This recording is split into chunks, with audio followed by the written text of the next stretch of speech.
Shalom, Israel. Shalom to the Torah child, Yasharala. Giving, of course, all honor, glory, and praise unto Yahweh. Bahashim Mashak, Mamalak Yahweh Shai. That's all praises, honor, and glorification unto the Most High God, Yahweh. In the name of His only begotten Son, Yahweh Shai. This brother Yasharala coming back to y'all yet another video through the Spirit and Power Yahweh. Bahashim Mashak, Mamalak Yahweh Shai. We were willing, all Israel has been enduring through the Spirit. I'll get straight into this. Right, it's going into the book of Hebrews, chapter 13, verse 4, right? And it reads, marriage is honorable in all, and the bed undefiled, but whoremongers and adulterers God will judge. So the Lord, He delights in marriage, right? The Lord said that marriage is honorable in all. Not fornication, not adultery, you know what I'm saying? Not the one-night stands, but marriage, right? Marriage is honorable in all. Now, we know that according to the precepts, laying down with each other, right? Hey, just putting it out there, sex is marriage, according to the Bible, right? Now, let's get two precepts on that. Let's go to the book of Isaiah. Slakia. I want Genesis, right? Let's go to Genesis, chapter 24 and verse 67. All right, it's the book of Genesis, chapter 24 and I'm going to start at verse 66, right? And the servant told Isaac all things that he had done. And Isaac brought her into his mother's tent, Sarah's tent, and took Rebekah, and she became his wife. And he loved her, and Isaac was comforted after his mother's death. So when Isaac saw Rebekah, they went into, Isaac's mother's tent, and there they became married. Now, what did they do in the tent, right? They didn't play Twister. They didn't play chess, and then they became married. Nah, they laid down with each other, right? That's clear. Let's go to the book of Exodus, right? Let's go to the law. Let's go to the book of Exodus, chapter 21. It's the book of Exodus, chapter 21, all right? Let me see here. All right. Might be 22. Hold on real quick here.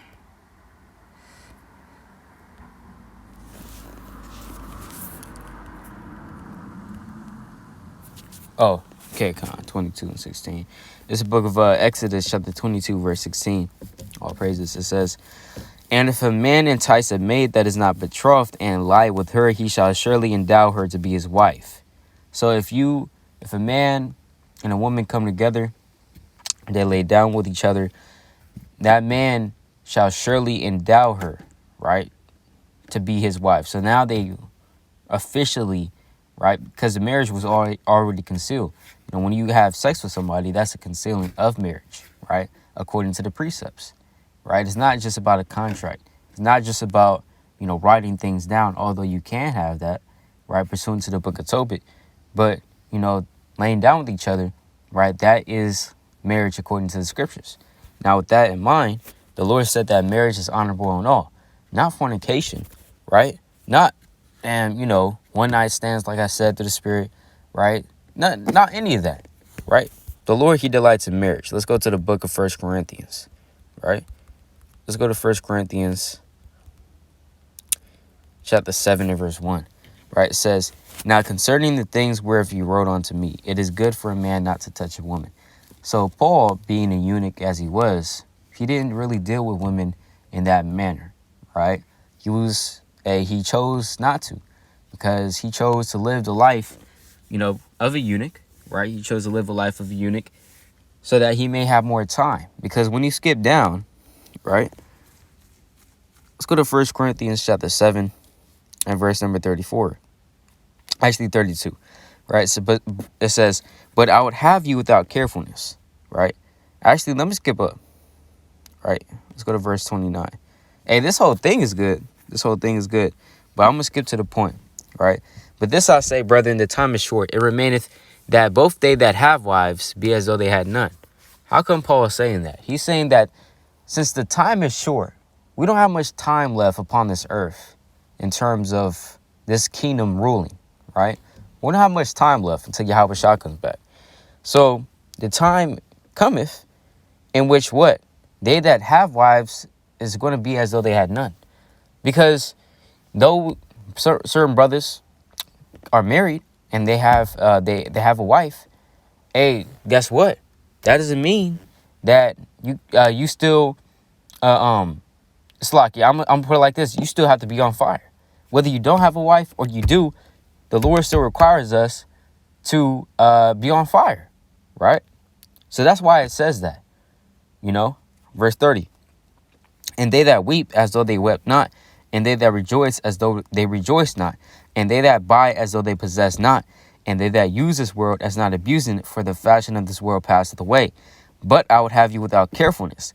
He that is unmarried care for the things that belong to the Lord, how he may please the Lord. So since Paul was unmarried, he had more time for the Lord, and he cared about the things that please the Lord instead of the things that please his wife, right?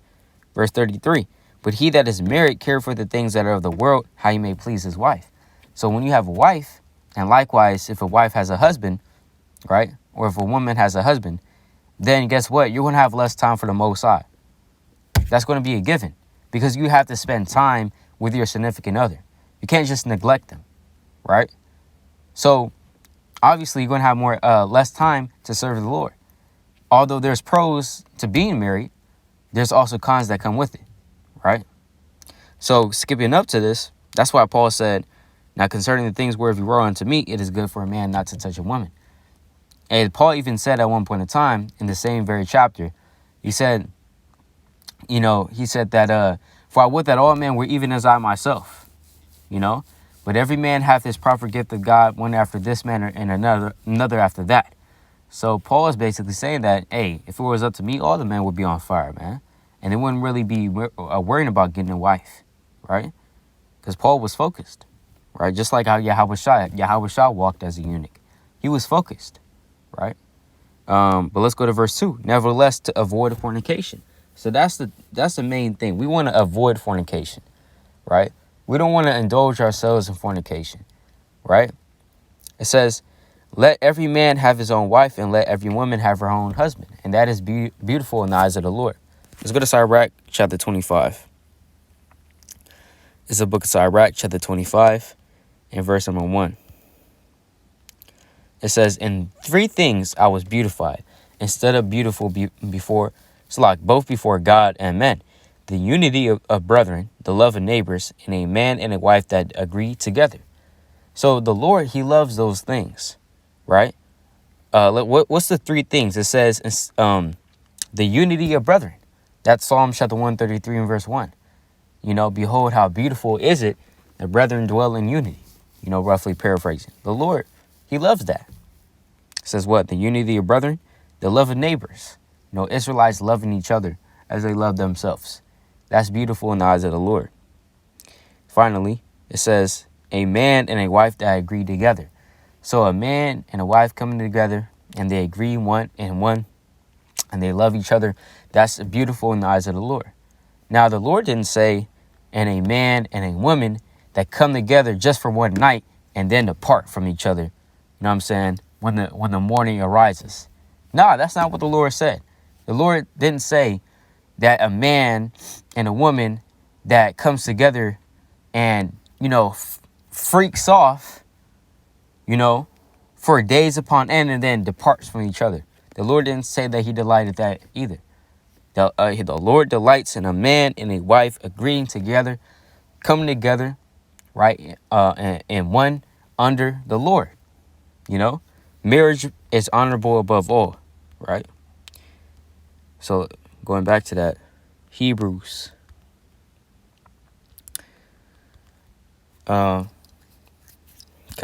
Hebrews chapter 13, right? Hebrews 13 verse 4. Marriage is honorable in all, and the bed undefiled. But whoremongers and adulterers God will judge. So the Lord's going to judge the whoremongers. He's going to judge the adulterers. He's going to judge the men that's laying down with other men's wives. The Lord is going to judge the adulteresses, the woman that's laying down and messing with every other man except for her husband, man. The Lord, he doesn't delight in that either. The Lord said he's going to judge those men and those women, lest they repent, you know? So in the world, let's go to the book of, let's go to the book of 1 Peter chapter 4. All right, 1 Peter chapter 4 and verse number 2, that he no longer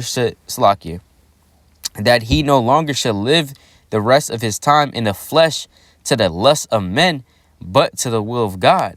For the time past of our life may suffice us to wrought the will of the Gentiles, when we walk in lasciviousness, lust, excess of wine, revilings, banquetings, and abominable idolatries. So in our past life, right?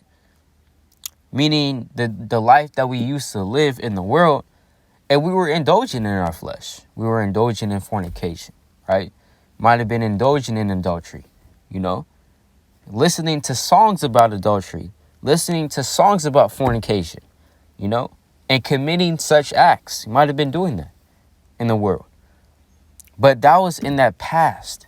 The Lord said in the book of 2 Corinthians chapter 5, verse 17, that if any man is in Mahashiach Yahushua, you know, let him be a new creature.